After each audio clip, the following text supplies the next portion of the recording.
Wake that ass up. Early in the morning. The Breakfast Club. Morning, everybody. It's DJ Envy, Charlamagne the Guy. We are the Breakfast Club. Now let's get in some front page news. Good morning, Teslin Figaro. Good morning, DJ Envy. Happy Monday. Congrats on yet another car show. And good morning, brother Charlamagne the God. Peace, Taz. All right, let's jump right into it. I know we ain't got a lot of time. Let's start off Donald Trump.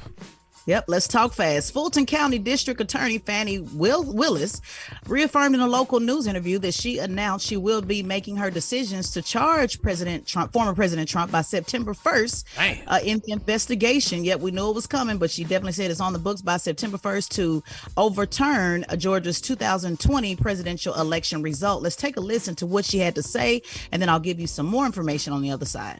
The work is accomplished. I mean, we've been working for 2.5 years. We're ready to go.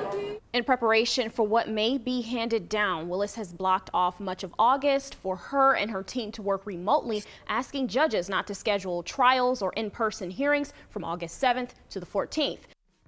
What gets announced more nowadays? Donald Trump indictments or Nick Cannon having babies? It's like either Trump got another indictment or Nick got another baby on the way. Jesus Christ. One of the two. And speaking of protection and the importance of having protection, Donald Trump has a lot of mounting legal fees, obviously, because of so many cases. So now they've created a legal defense fund to help offset some of those fees. Now, this fund is expected to cover also the current and former aides who have also been wrapped up in the investigations. Now, previous to this, he had a Save America PAC. For those that don't know, a PAC is a political action committee, and they've already spent about $40 million on fees. But now that is draining, so they've started a new fund called the Patriot Legal Defense Fund. And so a Trump spokesperson says they're blaming the weaponized Department of Justice, and they believe that innocent Americans are being attacked for being associated with Trump. But Trump has some choice words for President Biden. Check it out. Smart people. They know what they're doing. They're at the top of their game. We have somebody that's not at the top of his game, never was at the top of a game, never was. We have a guy who's a dumb son of a and to allow this to happen. Oh, I mean, Joe Biden could call him a criminal son of a bitch. You know what I mean? So, I mean, it can go both ways. And look, nobody is above the law. And at some point, Americans, even Trump supporters, have to feel like this can't be the guy they want representing them, because America has too many issues, right? There's too many things to deal with in America to have a president that has that much baggage and that much issues, because he's got his own distractions to deal with. Don't you think? Yeah, no doubt. I mean, even Republicans more, I guess, coming out. Nikki Haley also said, we know Chris Christie was pretty vocal about it, but Nikki Haley also said that this is just too much. She says, trying to do interviews to talk about what they want to do for America keeps going back to these indictments and investigations. And just to recap for everybody, there's two current investigations: one, the Georgia election; two, the January 6th insurrection; and then two indictments, classified documents and hush money. So this is just too much going on. You're spending, the people are donating money, thinking that they're donating to a PAC to further the message, of the Republican Party. And that money's being spent on legal fees. That's right. So, there's some question with that as well. So this is just, it just seems to be too much. But his supporters are obviously all in, Charlamagne, because they keep standing by. Yeah, I was going to ask, does it really matter? Because when he first came in office, he had a bunch of accusations that seemed like people didn't care. These ain't accusations. He said grab him by the, but he was. No, this is different. But he's not found guilty yet, though. No, these are actual criminal indictments. Right, but he's not found guilty. This is different than just, But the way his people are looking at him is he's not found guilty yet. Yeah, this is a little different, though. You're actually fighting legal cases you're going to have to fight legal cases in a court of law. As opposed to just somebody saying, look at the audio, listen to this audio, he's a terrible person. But will his core care? I don't see. Eventually, they're going to have to, I would think. Eventually, they're going to have to. Yeah, if Republicans want to win, this is according to, again, what Republican operatives are saying, if they want to win or just basically hand it over to President Biden, somebody's going to have to talk about the issues at some point. The Republican debate is coming up. Trump has qualified for the debate. They don't know if he's going to attend. It probably likely not, because the entire time he'll be talking about, these cases, and they're trying to get the message out. So Republicans have to decide, do you want to get the message out, or do you want to further, protect Donald Trump, one of the two. Yeah, because I still got to know what I'm voting for, right? Mm-hmm. Like if I'm listening Right. to these candidates have to talk about the issues. I'm voting for, because Who of you my think's to be interest. the best candidate, best and interest, if, correct. If you're not even talking about that because you're too busy talking about your criminal cases, or other candidates are too busy having to talk about your criminal case, me as a voter, I'm left out in the dry. I'm left out to dry. All right. Personally. All right. Well, that is front page news. Now, Tez, we'll see you in a couple of minutes. Get it off your chest. 800-585-1051. Let us know how your weekend was. Was it good? Was it bad? Maybe you had a great fight night and you won some money. Maybe you lost some money. Maybe you went out to Vegas. Maybe you went to Atlanta. Maybe you went to go see Beyonce. Whatever it may be. 800-585-1051. Get it off your chest. It's The Breakfast Club. Good morning. Wake that ass up. In the morning. The Breakfast Club. Morning, everybody. It's DJ Envy, Charlamagne the Guy. We are The Breakfast Club. Now let's get in some front page news. Now there's a lot going on this weekend. Let's jump right into Carlee Russell. What happened with Carlee Russell now? Was she charged? Yep, she was. We have to give, I guess, the final update on this story. Police in Alabama held a news conference Friday afternoon to announce charges against Carlee Russell. Of course, we know that's the nursing student who was reported missing after calling 911, claiming she saw a toddler walking along the interstate. Now, during the press conference, the Hoover Police Department announced that Russell has been charged with filing a false police report and filing a false statement, both of which are misdemeanors. She turned herself in. A lot of folks have looked at the mugshot. She's smiling on the mugshot. That's all over social media.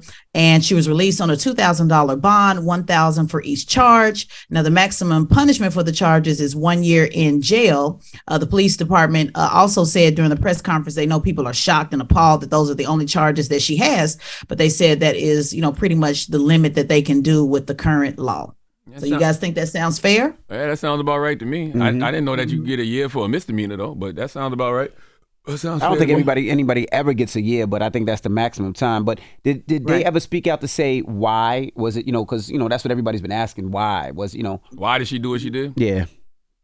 Yeah, I have not seen her speak out. The family on the last story report has just basically said, give her time. And then the attorney came out and said, hey, it was all a hoax. And that was pretty much it. But I'm sure as things go on, and there's been a lot of chatter about it, but I don't want to misrepresent anything. But there's been a whole lot of, because, stuff said on what happened and the boyfriend and why she did it and looking for attention, and folks, pulled all of her tweets. And, so that stuff's been in the black Twitter world, but nothing official. You know what? The only conversation I hate around this is I hate when I hear people say, she wasted the police officer's resources and she wasted the police officer's time. Like, no, that's what the police job is. The police job is to investigate situations, whether they're true or untrue. It's not up to the police to decide, well, I don't believe this, so we're not going to go investigate it. That's their job. That's what taxpayers' dollars go towards. So it's not a waste, because guess what? What else would the police have been doing on a Saturday night? No, I think people were saying that they could have invested investigating something else that was true instead of putting all their resources and time and manpower into something that was fake. I think that's what people were saying. Yeah, but I'm sure the whole police station wasn't focused on Carlee Russell, because there was other things I'm sure going on. Of course.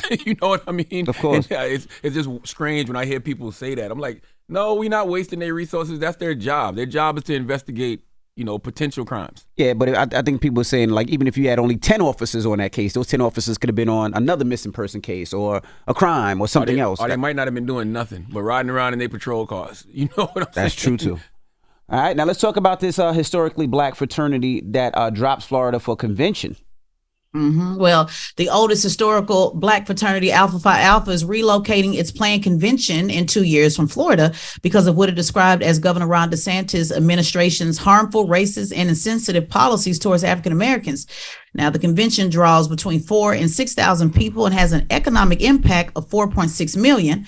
The fraternity's president said in a statement on Wednesday that the decision was motivated in part by Florida's new education standards that require teachers to instruct middle school students that slaves develop skills that could be applied for their personal benefit. So looks like, folks are trying to hit them in the bag. We do remember the NAACP, Florida NAACP, putting out a travel advisory telling folks not to come to Florida. And so this is one of the things, that they are acting upon in response. Question, Tez, how do we feel about this? Do we feel that they should be pulling out, or should we be showing up in Florida? Because there is a lot of black people in Florida.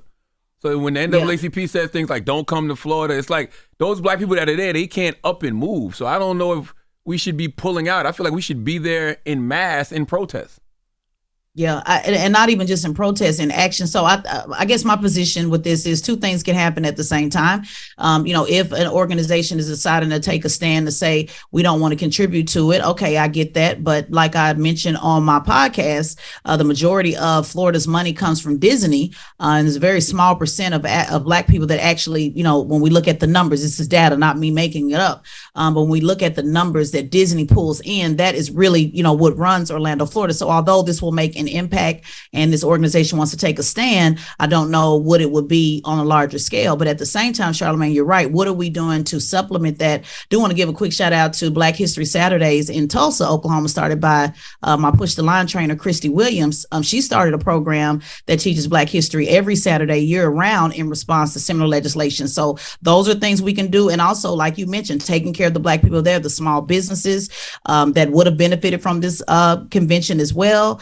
The current, what are we doing to teach the history and in protest? And they have yet to put somebody up to run for governor. So who's going to run for governor or any of those positions under him? So all of these things need to happen simultaneously, because Ron DeSantis is going to keep being Ron DeSantis. It's not going to change. Yeah, for me, it feels like, at the end of the day, when the organization comes down there for the convention, DeSantis doesn't get that money, but who loses all those Black businesses, anytime I go to Florida and I do stay at an Airbnb or a house or something like that, I always tell people, look for a brother that owns a house or a sister that owns a house. Also, there's a lot of restaurants owned by brothers and sisters out there, Black people out there. There's a lot of small businesses that need this, that depends on those conventions.